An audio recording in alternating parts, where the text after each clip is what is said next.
Hello my peculiars and welcome back or welcome to my peculiar corner.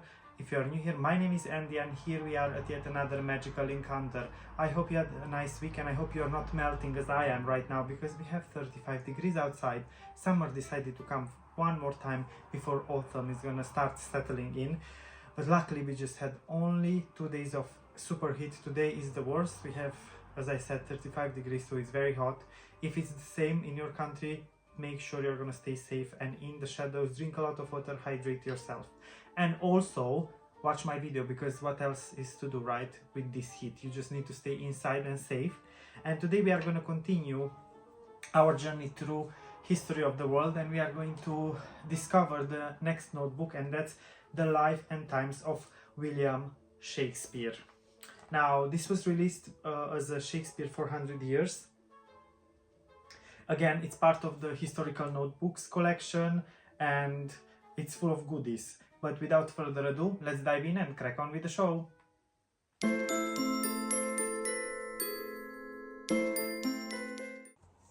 Here I am back from the Peculiar Library with the beautiful book about William Shakespeare. Here it says an interactive journey packed with booklets, fold-outs and flaps, and that's exactly what it is. We are keeping this kind of ology vibes with these books as we've already seen in the previous two videos.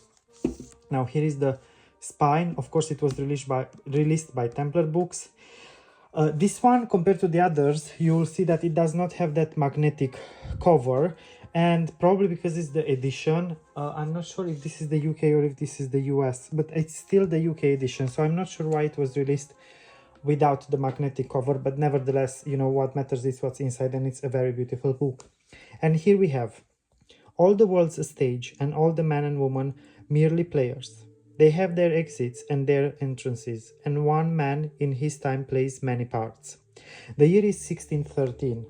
On the eve of his retirement, poet and playwright William Shakespeare is compiling a scrapbook of his life and career for his daughter Judith. Let Shakespeare take you on an extraordinary journey through the streets of London and Stratford-upon-Avon in this fictional account of his life. Read excerpts from his works and his own words of wisdom and advice to his daughter, and discover the stories of comedy, history, and tragedy that inspired him. The cover is beautiful. We have here a picture with William Shakespeare, and also we have the map, and if I'm not mistaken, this is the map of London right behind. And now let's dive in. Obviously, as you know, we are accustomed with these books. From the first pages we have some booklets and everything, and here we have 15th of February 1613, and it's a letter, it seems, from Shakespeare to his daughter, and you can pause and read the letter if you want. I'm gonna turn it on the other side as well. And here we have a Shakespearean speak, so we have one of the words that he used in his writings and everything, and the explanation. Again, feel free to pause and read all the words so you understand them. And here we have Shakespeare's characters. Also, feel free to let me know in the description below if you read anything by Shakespeare. I did read. I read Romeo and Juliet, obviously. We had to read it when I was in high school. Here it says, Lord have mercy upon you. Whereas, to play in plague time is to increase the plague by infection, and to play out of plague time is to draw the plague by offendings of God upon occasion of such place. Therefore, until such time as God pleases to reduce the number of plague deaths to below 50 per week, no plays shall be performed within the city or its liberties, nor shall they be tolerated on the Lord's day at any time. August 1609. And here we have again another little note. Do come, your servant will. And we have the childhood days and Stratford ways. When that I was a little tiny boy, 12th night, 5.1. And we also have a Midsummer's Night Dream, and we have a little booklet here. And then here we have in July, a goatherd and shepherd argue over who is most virtuous, those in high places or the lowly and meek. and then it continues. Here it says Shepherd's Calendar, Fishing on the Avon, and a beautiful illustration. Learning, Leisure and Labor. Here we have again something about Hamlet, again a little book. Here we have Avoiding Work. Again, you can pause and read whatever you want, obviously. Here we have, sorry if you hear any noises, I do not have a door to my room. Therefore, anything that's happening around the house, you will hear maybe in the video. Hopefully not, but you never know.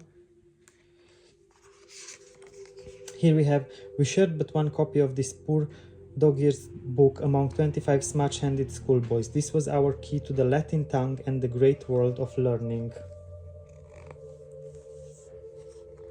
Here we have husbands, wives, and family lives. Again, here we have a beautiful letter if you wanna pause and read. And of course, we also have some excerpt from The Taming of the Shrew.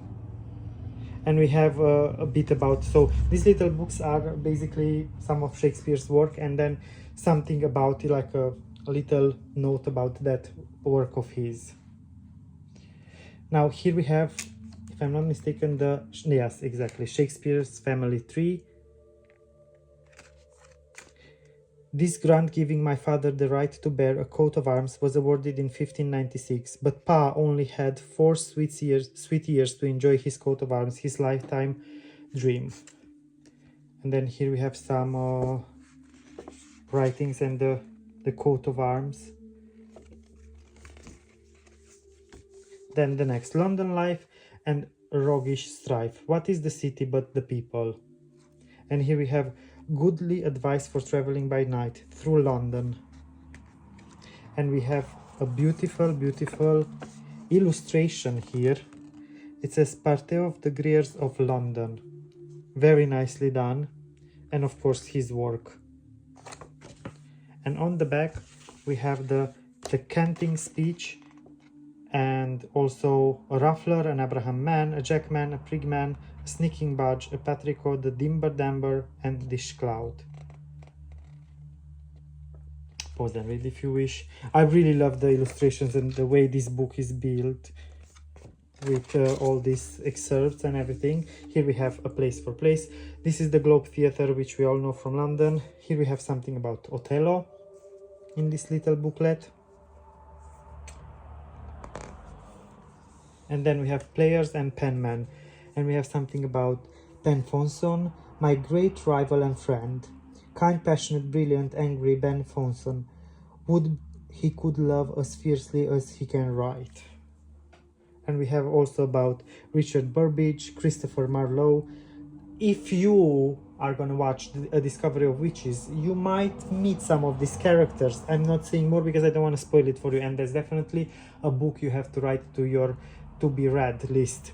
So remember, A Discovery of Witches. Then we also have here Edward Alleyn, The Swan Theatre, beautiful illustration, and then A Player's Postures, Nathan Field, Richard Talton, John Fletcher, Francis Beaumont. Here we have about the King Lear, As Above, So Below. Beautiful, again, beautiful illustration. Some of these illustrations, honestly, I would love to have them as tattoos. And here we have an excerpt from King Lear. These late eclipses of the sun and moon portend no good to us. Here we have some sayings on birth and death. And an example, a child born at midnight has the power to see ghosts. Those born in daylight never shall. Or at funerals and on All Souls' Day, housewives make soul cakes to give the beggars and children in remembrance of the departed. Then we have Love Contended and Love Content. And of course we have Romeo and Juliet, which we all know. And here we have, to inspire warm affection in your beloved, offer him a salad of such plants and herbs, or as give vigor to the tender humours, and signify thus: fennel, thou art worthy of praise; cabbage, lettuce, thy love feedeth me; thyme, be brave in the loving; strawberries, I am altogether thine; radish, pardon me; asparagus, love renewed; rosemary flowers, thou livest in my memory; bugloss, I am pleased with thee. Then here we have Waging War on Land and Sea, Henry VI play, Siege Engines. Here we have a method for firing out artillery at night. Beautiful illustration. Then Fair Feasts and Jolly Fests. Here we have some recipes. And it says, to dress a crab, to make a dish of snow, to make pies, to make a posset curd. Here we have something about the seal of Sir Henry Lee, something about Will Camp, and the play Twelfth Night. Life at Court, Strife and Sport. Here we have Who's Who in the Court of King James, and we have Frances Devereux, Lucy Countess of Bedford, Robert Carr, Earl of Somerset, Robert Cecil, Earl of Salisbury. And then we have here about Queen Elizabeth I, King James I, and so on. The 1571 Keepers Act, a hunting horn, and an illustration with a courtier's day by Sir Francis Foppingay. What used to happen, so in the morning, in the afternoon, and then what was happening in the evening and the morning next. Then we have Ghostly Things and Fears of Kings. Here we have about Robin Goodfellow, Dr. John Dee, King James Superstitions. So one of them, let's see, our good sovereign, long be his reign, cannot bear the sight of a naked blade. He trembles, cries out, and flees the room. This was only one of them. Obviously there are many, so you can pause and read if you want. Here we have about Macbeth and a beautiful illustration of the Fates. Here we have about Walter Raleigh, New Places and Strange Races. Here we have a beautiful traveler's tale and also a map of the world. And something about the play The Tempest.